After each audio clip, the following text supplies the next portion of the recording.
여러분은 살면서 주변에 믿을 만한 사람 한 사람 정도 있으세요? 누가 있으세요? 제가 믿을 만하다고요? 예를 들면은 내가 아팠을 때 이 사람을 찾아가면 이 사람은 진짜 나에 대해 다 알아. 그래서 믿을 만해. 뉴질랜드 GP. 그저 웃음만 나오지요. 부모님한테 가면 부모님이 다 해결해 주실 거야. 그 다음에 또 뭐가 있을까요? 전화를 하면은 당장 경찰이 와서 일을 해결해 줄 거라고 믿는다든지. 이렇게 여러분 좀 믿을 만한 구석이라든가 믿을 만한 사람 주변에 혹시 있으세요? 경찰은 경찰의 듀티를 잘 할 때, 의사는 의사의 일을 잘 할 때, 그럴 때 우리는 좀 믿을만 하다라고 생각을 하잖아요. 정말 잘하니까. 그 실력이 인정되니까 믿을만 하니까 내가 아는 어떤 경찰은 분명히 능력이 있고 해결을 해줄 거라는 사람이 있으면 전화를 하게 되겠죠. 부모님이라고 했던 것도 무슨 일만 있으면 부모님한테 전화를 하면 어떻게든 해결을 해주시니까 믿을만 하다. 그 사람의 듀티나 할 일들을 잘 하면 우리는 믿을만 하다라고 이야기를 하잖아요. 그런데 인생을 조금 살아보신 분들은 다 아시는 것처럼 사람이 리밋이 있어요. 그래서 다 해주고 싶고 도와주고 싶고 참 믿을 만한 사람이 되어주고 싶지만 그렇지 못하죠. 그리고 나의 능력이나 아니면 그 사람의 능력에 문제가 있을 수도 있지만 또 상황마다 다르잖아요. 아무리 의사가 기술이 좋다고 해도 어떤 그 사람의 컨디션이라던가 그날에 아니면 그 환자의 컨디션이라던가 한 번도 보지 못한 상황이라던가 이런 일들이 충분히 있을 수 있잖아요. 그래서 상황 따라서 그 사람의 리밋 따라서 모두에게 확실한 확신을 줄 수는 없는 거죠. 사람이니까 실수라는 걸 하는 거죠. 그리고 못할 수 있는 거예요. 이런 것처럼 믿는다는 거는 정말 쉬운 게 아니에요. 그래서 믿을 사람 하나도 없네 이런 얘기 하잖아요. 또 믿는다는 건 여러분 또 시간도 걸립니다. 그냥 한 번에 믿어지는 건 아니에요. 그 사람이 실력이 있다고 그 사람이 듀티를 잘 한다고 해서 믿어지는 건 아니잖아요. 직장에 어플라이 할 때 레퍼럴이라는 거를 쓰잖아요. 안지 얼마 안 된 사람은 쓸 수 없죠. 2년 이상이라던가 이런 사람을 레퍼럴로 써요. 또는 집 살 때도 모기지 얻을 때 이 사람이 어디에 돈을 썼는지, 버제팅은 어떻게 하고 있는지, 앞으로 돈을 갚을 수는 있는 건지 이런 크레딧 체크를 한 2년에서 3년 정도 또는 그 이상을 하거든요. 이렇게 어느 정도 시간이 지나야 증거가 주어지면서 믿을 만한 사람이다라고 이야기를 할 수 있다고 해요. 그런데 우리가 믿고 있는 하나님은 얼마나 어렵냐면 눈에 보이는 것도 없고 증거도 없고 손에 잡히는 것도 없어요. 심지어 우리가 대화하고자 할 때 빠듯빠듯 답을 주시지도 않아요. 그리고 내가 열심히 노력해서 얻을 수 있는 그런 관계나 크레딧도 아닌 거예요. 그러니까 하나님을 믿는다는 거는 진짜 어려운 일인 거예요. 공감하시죠? 믿음 생활 되게 어렵습니다. 자, 그런데 그렇다면 우리가 이 어려운 믿음 생활을 어떻게 해야 되냐면 지난주에 저희 교회 몇 분들 모여서 이런 재밌는 이야기를 나눴습니다. 자, 들어보세요. 내가 예수님을 믿지 않았다면, 내가 신이 없다라고 생각하고 산다면 나는 지금 과연 어떻게 살고 있을까? 이 질문을 한 요지는 하나님이 있으니까, 우리가 하나님의 존재를 믿으니까 지금 이렇게 살고 있다라는 뜻에서 이 질문을 물어본 거였는데요. 그 대답이 참 다양했습니다. 여러분도 한번 들으면서 여러분은 어떨지 한번 생각해 보세요. 어떤 사람은 이렇게 얘기했어요. 모두가 신봉하며 따르는 교주로 살고 있을 것 같다. 그리고 어떤 사람은 이렇게 대답했어요. 아마 나 말고도 다른 사람들도 다 그럴 것 같은데 신이 없으니까 서로 뭐 굳이 성실하게 일을 하는 게 아니라 다른 사람 거를 억지로 다 뺏는 강도들이 난무한 곳일 거니까 나도 그렇게 강도가 돼서 살 거다. 그리고 내 가정을 보호하기 위해서 더 악랄한 살인자가 되어 있을 거다. 이렇게 얘기를 했어요. 그리고 어떤 사람은 나는 이성을 무작정 많이 사귀면서 마음껏 즐기고 살 거라고 했어요. 한 명으로는 족하지 않고 여러 명을 막 만나면서 살고 싶다고. 어떤 사람은 나는 마약을 하면 기분이 좋아지니까 술을 마시면 너무 행복하니까 술과 마약을 즐기면서 고통 없이 이대로 죽어야지 하고 살 거래요. 하나님이 없다고 가정하고 자기가 원하는 대로 사는 삶이 바로 이런 모습인 거예요. 여러분도 한번 생각해 보세요. 나는 하나님이 없으면 굳이 그렇게 살지는 않을 것 같은데요? 라고 지금하고 별다를 게 없을 것 같은데요? 라고 생각하시는 분들은 도리어 과연 내가 진짜 하나님을 믿고 있는지 아니면 내 양심이 호소하며 살고 있는지 아니면 게스트라이팅을 당한 것인지 한번 심각하게 고민해 보셔야 할 겁니다. 그러니까 우리가 믿는 하나님이 가짜 신이 아닌 거예요. 그리고 그냥 어딘가에 존재하고 우리와 상관이 없는, 내가 속여 먹을 수 있는 신이 아닌 거고요. 그 다음에 어떤 하나님이 우리에게 율법을 줘서 그 안에 가둬놓고 너는 이대로 살아라고 말하는 그런 신이 아닌 거예요. 우리가 지금 고백하고 이렇게 와서 예배를 드리고 있는 하나님은 지금 우리와 굉장히 긴밀히 소통하고 싶어 하는 하나님인 거예요. 오늘 말씀에서 이사야가 이렇게 하나님 앞에 다가옵니다. 거룩하다, 거룩하다, 거룩하다. 만군의 여호와시여, 여호와의 영광이 온 땅에 가득하십니다 라고 천사들이 지금 찬양을 하고 있어요. 무슨 상황입니까? 하나님을 예배하고 있는 모습이에요. 그곳에 지금 이사야가 함께 예배를 드리고 있는 모습입니다. 스랍들이 내는 소리 때문에 지진 날 때처럼 이 문지방이 막 하면서 지금 막 흔들리고 성전에 지금 연기가 가득 찼다고 해요. 이걸 보고 두려운 이사야는 뭐라고 얘기를 하냐면, 내가 망하게 되었구나. 내 입술이 더럽구나. 그런데 이 입술이 더러운 백성 가운데서 내가 사는데 어떻게 입술이 안 더러울 수 있겠어요? 그런데 핑계대는 것이 아니라 이런 내가 왕이신 만군의 여호와를 내 눈으로 직접 배웠구나. 이것이 바로 예배하는 참 모습입니다. 여러분, 예배라는 것이 이런 것이에요. 잠시 내 발을 그냥 들여놓고 나 여기 참여했어. 이게 아니라 두려움으로 떨고 하나님의 거룩하심을 천사와 함께 찬양하는 것을 보는 것이에요. 그 앞에 무슨 일이 일어나냐면요. 너의 허물이 사라지고 너의 죄도 용서를 받았다. 이것이 예배의 모습입니다. 하나님을 보았을 때, 하나님 앞에 왔을 때 바로 이런 회개가 이루어지는 거예요. 하나님의 용서하시는 일들이 이루어지는 거예요. 왜냐하면 하나님은 자비로우시니까. 이게 바로 예배의 참 모습입니다. 하나님 앞에 나오면 나올수록 하나님은 우리의 원래 모습을 더 보여주시면서 더더욱 회개하게 하시고 더더욱 깨끗하게 해주세요. 더더욱 하나님의 모습을 우리에게 투영해 주세요. 자, 그러자마자 너의 죄가 용서받았다 하자마자 이 예배 안에 무슨 일이 일어나냐면요. 내가 누구를 보낼까? 하나님이 여기서 이야기하십니다. 여러분, 예배는 우리가 하나님의 음성을 듣는 곳이에요. 그러니 이 예배에 저는 하나님의 음성을 오늘 들어야만 하겠습니다. 이 마음으로 우리는 예배에 옵니다. 그러면 하나님은 결코 무시하지 않으시고 하나님의 음성을 분명하게 들려주십니다. 오늘 이사야에게 이야기한 것처럼. 하나님이 Oh, welcome. I missed you. 이게 아니고요. 회개가 일어나자마자 바로 하시는 말씀은요. 내가 누구를 보낼까? 하나님의 마음을 나눠주십니다. 내가 지금 저 백성을 향해서 마음이 너무 아픈데 내가 누구를 보낼까? 라는 하나님의 지금 마음이잖아요. 누가 우리를 위해서 갈까? 지금 하나님이 못 가셔서 이러는 게 아니라 누구를 보내면 좋을까?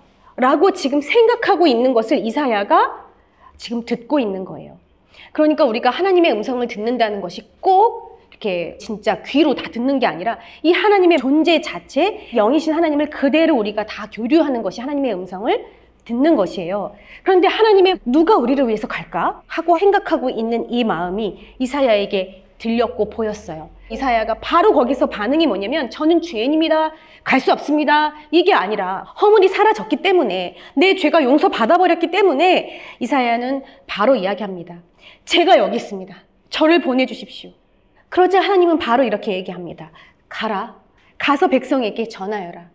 지금 이사야가 어떤 어빌리티가 있는 것도 아니고 어떤 믿을 만한 사람이어서도 아니고 지금 이사야는 이제 막 회개한, 이제 막 하나님 앞에 용서를 받은 어떤 준비도 된 사람이 아닌 거죠.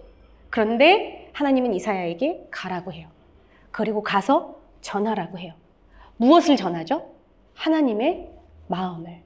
우리가 하나님 앞에 인도함을 받아서 갔을 때 하나님은 우리의 어떤 행동, 우리의 율법을 지키는 모습, 아니면 회개하는 모습 이런 걸로 보시는 게 아니라 우리가 뭔가를 내려놓고 순종하고 헌신하고 이런 걸 통해서 하나님이 받으시는 게 아니라 그저 하나님 앞에 예배할 때 하나님은 우리의 모습을 있는 그대로 받으세요. 그리고 그곳에서 하나님이 우리를 향해 부르시는 일이 일어나요. 하나님을 믿는다는 건 이런 겁니다. 예를 들어서 육신의 뷰로 봤을 때는 내가 아플 때 그때도 하나님을 의지하는 겁니다. 내가 건강할 때 그때도 내 몸이 아닌 하나님을 의지하는 겁니다. 물론 의사가 있으면 찾아가서 진단도 받고 어떤 신기술이나 기계에 맡기는 것도 방법입니다. 하지만 방법일 뿐 그것을 믿고 신뢰할 수는 없습니다. 약이나 의술로도 해결되지 않는 병이 많이 있는 것 여러분 아시지요? 평생 약에 의존하면서 살아야 되는 경우도 많은 거 아시죠? 근데 무엇보다도 그 병 위에 하나님이 계시다는 것을 의지하고 믿는 것, 이것이 믿음이에요. 내 병을 다 낫게 해줘야 믿죠? 이게 아니라 이 병이 또는 이 건강이 다 하나님의 손 안에 있다라는 것을 믿는 것이에요. 그렇기 때문에 내가 건강할 때도 내가 약할 때도 이 모든 것을 하나님 앞에 자세하게 가져가는 것입니다. 내가 의지하는 분은 하나님이기 때문에.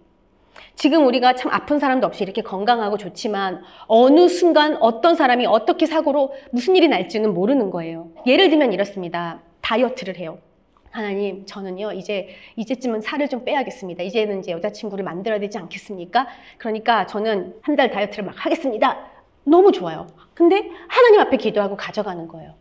아, 내가 이것만 빼면 나는 여자친구 생긴다. 이게 아니라 하나님, 제가 다이어트를 하려고 하는데요. 하나님, 기뻐하시는 일이십니까? 하나님, 제 몸을 하나님 앞에 맡겨드립니다. 아플 때도 마찬가지입니다. 하나님, 제가 몸이 이렇게 아픈데요. 하나님, 제 몸을 하나님이 컨트롤해 주세요. 하나님이 주관해 주세요. 그러면서 몸이 아프면 하나님을 원망하는 것이 아니라 이 가운데도 저는 하나님을 의지하고 하나님께 맡겨드립니다. 그러니 이런 사람에게는 몸이 아프던 몸이 건강하던 걱정이 없죠. 왜냐하면 하나님을 믿으니까. 그러니까 우리에게는 걱정, 근심이 없습니다. 이것이 하나님을 믿는 것이에요. 그러니 하나님이 내 몸을 보호하시거나 또는 하나님이 내 몸을 아프게도 하시고 또 치유도 하시지만 하나님이 내 생명을 주관하신 것을 알고 아픈 중에도 낫게 하실 분도 또는 계속 아프게 하실 분도 하나님이라는 것을 인정해야 해요. 정신적인 아픔도 마찬가지입니다. 요즘 우울증, 망상증, 불안증, 조울증, 조현병, 공황장애, 분노조절, 무력감, 상실감, 트라우마 등 우리 주변에서 정말 많은 정신적인 질병으로 고통을 호소하고 있죠. 그런데 여러분, 크리스찬들은, 믿음이 있는 사람들은 이런 병이 절대 오지 않을 거야. 믿음이 약하니까 그런 병들이 시달리는 거야 라는 잘못된 생각을 가져서는 안 됩니다. 몸에 병이 생길 때도요, 내가 잘못 먹어서, 내가 나쁜 걸 먹어서 내 습관이 안 좋아서 병이 생긴 것이라고 함부로 그렇게 판단해서는 안 됩니다. 물론 그런 경우도 있어요. 하지만 그런 식으로 판단이 되고 전부 다 삶이 나로부터 시작되면 우리는 그 똑같은 모습으로 다른 사람을 판단합니다. 그렇기 때문에 우리가 아프던 건강하던 나의 모든 것은 하나님의 손에 있다는 것을 믿어야 해요. 그렇기 때문에 우리의 정신적인 병도, 우리 주변에 그런 병이 있는 사람들도 예수를 믿지 않아서 너는 이런 병이 있는 거야가 아니라 모든 이 질병도 하나님 안에 있는 것을 인정하고 그것에 대한 처방이 약도 있고 카운슬링도 있고 여러 도움과 해결이 있지만 그 원인을 알아서 해결하면 좋겠지만 원인을 모르는 경우도 대부분이고 또 원인을 알아도 해결이 안 되는 경우가 많이 있어요. 그러니까 이 또한 아주 자세히 하나님 앞에 가져갈 수 있어야 해요. 그러면 하나님은 기다렸다는 듯이 하나님이 그 마음의 병에 대해서도 응답을 하십니다. 그러니 이 모든 것들은 하나님께 가져가기 위한, 하나님과 믿음이 더더욱 돈독해지기 위한 수단인 것이죠. 그러니 이런 병들이 다가왔을 때 인생의 절망이 아니고 끝이 아니고 걱정이 아니고 하나님께 가까이 오기 위한 수단인 것이에요. 기도하기 위한 수단인 것이에요. 그러니 여러분 주변에 혹시라도 이런 질병으로 힘들어하고 있는 분이 있다면 또는 여러분 스스로가 그런 힘든 일이 있다면 얼른 하나님의 마음은 무엇입니까? 그리고 바로 하나님께 가져갈 수 있어야 돼요. 그러면 오늘 말씀처럼 그 자리에서 회개하게 하시고 이 회개가 바로 하나님의 부르심으로 이끌림 받는다는 거예요. 이렇게 하나님은 지금 부르시고 계시고 우리를 하나님의 뜻과 함께 하나님의 뜻을 공유하기 위해 마음을 나누기 위해서 우리를 기다리고 계세요. 그러니 하나님한테 가져갔을 때 하나님이 낫게 하시던 계속 아프게 하시던 이것은 하나님의 가장 선하신 방법으로 일하실 것이에요. 이것을 믿는 것이 믿음입니다. 우리는 너무나도 내 중심이어서 이것을 낫게 해야 신이라고 생각해요. 하지만 낫게 하던 계속 가져가시던 이것은 하나님의 주권 아래 있다는 것을 우리가 인정해야 해요. 자, 우리 눈에 보이지 않는 영적인 아픔도 마찬가지입니다. 하나님에 대해 믿음이 흔들릴 때, 영적으로 너무나도 건조하고 침체되어 있을 때, 또는 내 죄책감에 사로잡혀서 나를 정죄하며 하나님을 보지 못할 때, 하나님이 주신 사명이나 비전이 무엇인지 몰라서 방황할 때, 또는 내가 쓸모없는 사람이라 느껴지고 삶의 의미를 찾지 못할 때, 죄의 유혹이나 시험들을 이겨내지 못하고 계속해서 무너질 때, 사단의 방해로 영적으로 무뎌져서 구분하지 못할 때, 내 것들을 내려놓을 수 없을 때, 많은 기대를 했지만 실망하고 이제는 하나님을 신뢰하기 어려울 때, 순종할 수 없어서 돌아설 때, 기도해도 변화가 없고 하나님이 듣고 있지 않다고 느낄 때, 이런 모든 영적인 문제에서도요, 하나님 앞에 다 가져오기 위한 도구와 수단인 거지, 이것이 그 삶의 문제가 되는 것은 아닌 것이에요. 이것을 하나님 앞에 가져왔을 때 하나님은 그것을 해결해 주시기도 하시고 또 계속 가져가기도 하십니다. 하지만 분명한 것은 하나님은 하나님의 마음을 우리와 나누기 원하신다는 거예요. 그러니 여러분, 하나님을 믿는다면 우리가 신뢰의 관계에서 한 번에 모든 일이 해결이 다 되지 않는 것처럼 시간을 두고 계속해서 끝까지 하나님 앞에 가져가기를 축원합니다. 우리가 믿는다는 것은 의도적으로 우리의 의지를 가지고 하나님 앞에 맡기는 거예요. 예를 들면 이런 것입니다. 운전을 할 때 내 운전석을 하나님 앞에 다 맡겨드리는 것이에요. 하나님이 빨리 가든 늦게 가든 심지어 사고를 내든 추월을 하든 하나님 앞에 맡겨드리는 거예요. How dare you? 하나님 앞에 운전대를 맡겨드렸는데 하나님 이렇게 사고를 내시면 어떡해요? 이 말은 아직도 내가 운전을 하고 싶고 그것은 내 차라는 것을 우기는 거거든요. 그런데 하나님이 하시면 나는 운전석이 아닌 조수석에서 하나님의 방법대로 따라가는 겁니다. 수많은 선진들이 다 이 길을 갔고요. 그리고 말씀에서도 계속해서 지금도 살아서 하나님은 우리에게 이렇게 인도하고 계심을 다 설명해 주고 계시고요. 확신시켜 주고 계시고요. 심지어 성령이 우리의 삶에 아주 깊숙이 들어오셔서 우리의 모든 것의 주관자가 되어주고 계셔요. 그런데 하나님은 계속해서 기다리십니다. Do you believe me? Do you believe me? 여기에는 이런 것들이 포함됩니다. 나의 진로, 내가 잘하는 것, 전망이 좋은 것, 사람들이 다 인정하는 것이 아니라 하나님이 이끄시는 대로. 버제팅도 마찬가지입니다. 내가 벌어서 내가 잘 쓰고 잘 투자하는 게 아니라 하나님이 어떻게 벌게 하시고 어떻게 쓰게 하실지 하나님께 맡기고 계속해서 하나님을 인볼브 시키는 것입니다. 그리고 나의 운전대를 하나님 앞에 맡겨드리는 거죠. 그러니 하나님이 쓰라는 데 써야 하고 하나님이 쓰지 말라면 쓰지 말아야 되는 것이죠. 그래도요, 저는 이것만큼은 좀 해야 되는데요 하고 자꾸 자기가 나타난다면 하나님이 이런 나를 하나님 앞에 맡겨드립니다. 하나님 저를 만져주세요 라고 이렇게 하나씩 하나님 앞에 가져가는 과정인 거죠. 어디에서 살지를 정하는 것도 마찬가지입니다. 하나님께 운전대를 맡겨드리는 거예요. 내가 살고 싶은 곳, 내가 가고 싶은 곳, 나에게 맞는 곳이 아니라 하나님이 살으라고 하는 곳에 가서 사는 거죠. 무엇을 공부할지 또는 어떤 마음을 먹고 살지도 하나님 앞에 맡겨드리는 거예요. 내가 강하게 마음 먹어야지 하고 강하게 마음 먹는 것이 아니라 하나님, 내가 어떤 사람으로 살아가기를 원하십니까? 난 이렇게 태어났으니까 나를 존중해줘, 나는 이런 사람이야가 아니라 하나님은 새롭게 계속해서 하나님의 모습을 우리 안에 창조해 주신다는 거예요. 마지막 제일 어려운 거, 무엇을 먹을지 무엇을 마실지도 하나님께 물어야 되는 거예요. 하나님, 제가 이것을 먹기 원하십니까? 하나님, 제가 이걸 먹지 않기 원하십니까? 이것도 하나님께 물어야 되는 거예요. 제가 이렇게 말하면 많은 사람들이 이렇게 얘기합니다. 에이, 무슨 그런 것까지 하나님이 관여하신다고. 성경에도 많이 이 먹는 것에 대해서 이야기를 했죠. 사도 바울도 무엇을 먹을지 하나님 앞에 기도하고 응답받고 먹고 안 먹고를 결정했어요. 마찬가지로 우리가 눈 뜨고 일어나면 나는 지금 단백질이 필요해, 나는 지금 단 게 필요해, 이게 아니라 하나님, 내가 이걸 먹기 원하십니까? 묻는 것입니다.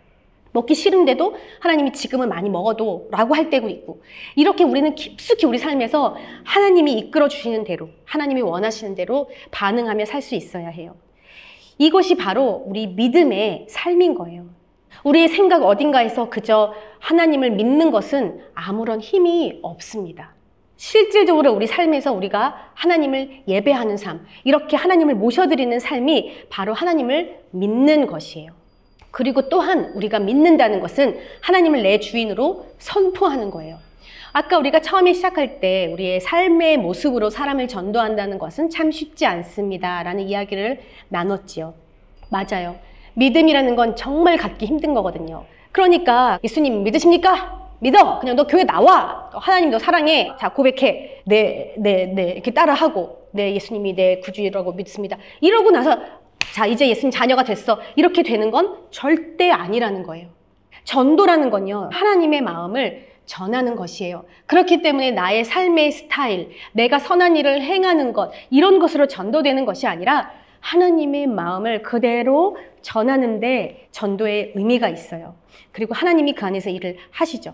우리가 전도할 때 누구를 전도합니까? 정말 우리 주변을 둘러보면 전도할 사람들이 많잖아요. 그렇죠? 어떻게 그 사람들을 다 전도합니까? 여러분, 하나님 만나고 싶고 또 하나님의 음성 듣고 싶고 하나님이 있는 곳에 가고 싶죠. 그래서 오늘 예배도 오셨지요. 하나님의 마음은 상한 심령에 있어요. 주변에 여러분 상한 심령을 가진 분들, 정말 아픈 사람들, 하나님이 없으면 안 되는 분들이 분명히 여러분 마음에도 하나님이 보여주셔서 있을 거예요. 그 사람들에게 하나님은 다가가게 하십니다. 왜냐하면 그곳에 가면 그곳에 하나님의 일하심이, 또한 하나님의 능력이, 하나님의 음성이 들리거든요.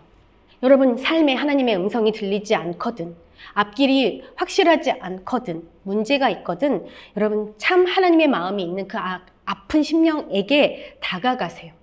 가서 설교하라는 것이 아니라 그저 가서 하나님의 음성을 들으십시오. 하나님의 마음이 그 사람에게, 또한 그 상황에게 무엇라 말하는지, 또한 그 순종하고 간 그 자리에서 나에게 무엇라 말하는지 하나님의 말씀을 들으십시오. 오늘 이사야에게 예배 중에 회개와 하나님의 부르심이 있었던 것처럼 우리가 다 준비돼서 성경적 지식이 다 있어서 하나님의 부르심을 받는 것이 아니라 하나님은 하나님의 뜻대로 부르셔서 회개시키시고 그 다음에 보내십니다. 그렇기 때문에 내가 능력이 있어서, 내가 시간이 있어서, 또한 내가 할 수 있어서가 아니라 하나님이 원하시면 우리는 예스하고 그저 믿고 갑니다. 하나님 내게 말씀하세요. 저를 보내주세요. 라고. 그러니까 과거에 어마어마한 능력이 있었건, 오래 하나님을 믿었건, 학력이 있건, 능력이 있건, 하나님은 그런 것을 보지 않으시고 지금 하나님 앞에 예배하는 사람, 지금 하나님의 마음에 관심이 있는 사람, 지금 하나님이 말씀하실 때 들을 수 있는 사람에게 하나님은 부르시고 보내세요. 내가 할 수 있어서 이 일이 선한 일이기 때문에, 누군가에는 좋은 일일 거기 때문에 하는 것이 아닙니다. 이것은 결국 내 인정으로 물들어 버리고 하나님께 영광이 돌려지지 않습니다. 하나님은 내 개인을 만족시키기 위한 그런 일들을 시작하지 않으세요. 내 생각에 이거는 뻔하게 이렇게 결과가 나올 것 같은 데가 아니라 하나님이 시작하셨으면 하나님이 이루실 것을 믿고 나아가는 겁니다. 여러분, 이사야의 사역을 보면은 이렇게 나에게 말씀하십시오, 내가 가겠습니다 했잖아요. 그런데 이사야가 했던 사역을 볼까요? 히스기야 왕에게 예언을 했어요. 유다 백성이 한동안 신앙적으로 회복이 됐어요. 그 이후에도 아시리아 위협에서도 보호를 받을 수가 있었어요. 바벨론이 유다를 멸망시킬 거야 라고 예언을 했고, 너네 포로로 다 잡혀갈 거야도 예언을 했어요. 근데 이사야가 살아있는 동안에 이루어진 일이 아니에요. 그 이후에 일어난, 100년 후에 일어난 일입니다. 실제로 느부갓네살이 유다를 정복했고 성전을 파괴했고 많은 유다인들을 포로로 끌고 갔어요. 그런데 그렇게 끌고 가서 나중에 다시 해방될 거야 까지 예언을 다 했어요. 그런데 이사야 시대는, 이사야는 그걸 보지 못했어요. 또 이사야가 무엇을 예언했죠? 구세주 메시아가 올 거야. 그런데 그 메시아가 오셔서 우리를 위해서 핍박을 받으시고 돌아가실 거야. 이것까지 다 예언을 했어요. 그런데 이사야가 그것을 봤습니까? 또는 그 시대에 이사야의 예언을 들은 사람들이 그것을 봤습니까? 아니요. 보지 못했어요. 이렇게 이사야의 예언은요, 수십 수백 년 후에 성취됐고 나중에 예수님이 오실 것까지 예언했고 이 모든 것은 이루어졌어요. 이렇게 하나님은 이 일들을 이루세요. 하나님은 하나님의 때에 하나님이 준비시고 하나님이 이루세요. 그 하나님의 마음에 여러분 동참하실 준비가 되어 있으십니까? 우리는 이런 콜링 앞에 두려움과 떨림으로 하나님이 어떻게 일하실지 기대함으로 나아가야 해요.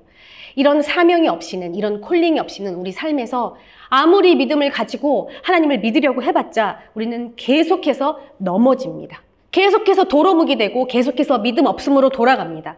그렇기 때문에 우리는 이사야처럼 고백할 수 있어야 돼요. 하나님, 제가 여기 있어요. 저를 보내주세요. 내가 시간이 있어서가 아닙니다. 내가 시간이 없을지라도 하나님, I'm here. 나 보내주세요. 내가 능력이 있어서도 아닙니다. 무슨 능력이 있길래 하나님이 보내시겠습니까?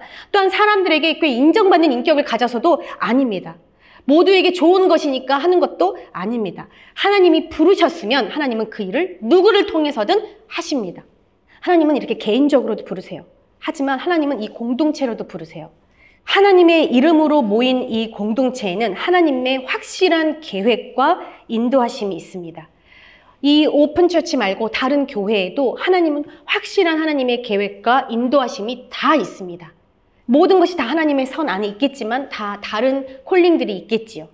과연 오픈처치를 향해서는 하나님은 어떤 계획이 있으시길래 우리 이렇게 한 사람 한 사람을 이 교회로 부르셨을까요?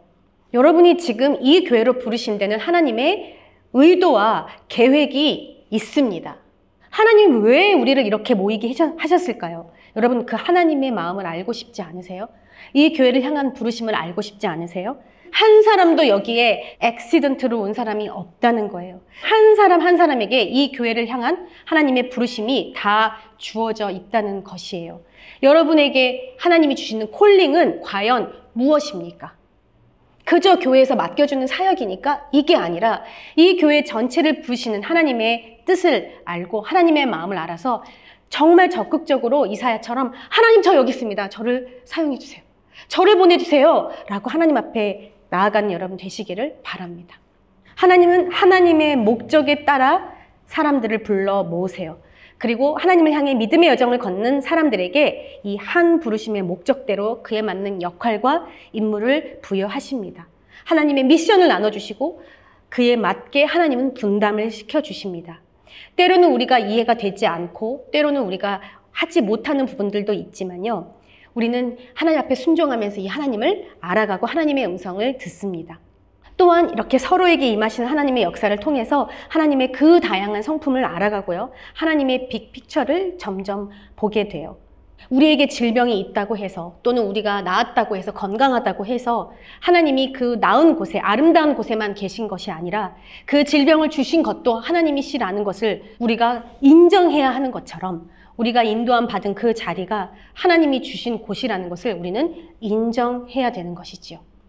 이 하나님을 인정하고 믿고 또 그 믿음에 나를 보내주십시오 라고 이사야의 고백처럼 고백하는 것, 그리고 그 행동을 순종으로 하는 것, 그래서 이것이 내 삶에 이루어지던 이루어지지 않던 나중에 100년, 1000년 후에 이루어질 것이라도 하나님이 이 일을 하신다는 것을 인정하고 내 실력이 아니라 내 의지가 아니라 내가 할 수 있어서가 아니라 내 생각에 맞아서가 아니라 하나님이 그렇게 부르셨으니까 나는 그 자리에서 순종하는 것, 그것이 바로 믿음의 삶입니다.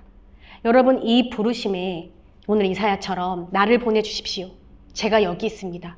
라고 응답하실 준비가 되셨습니까?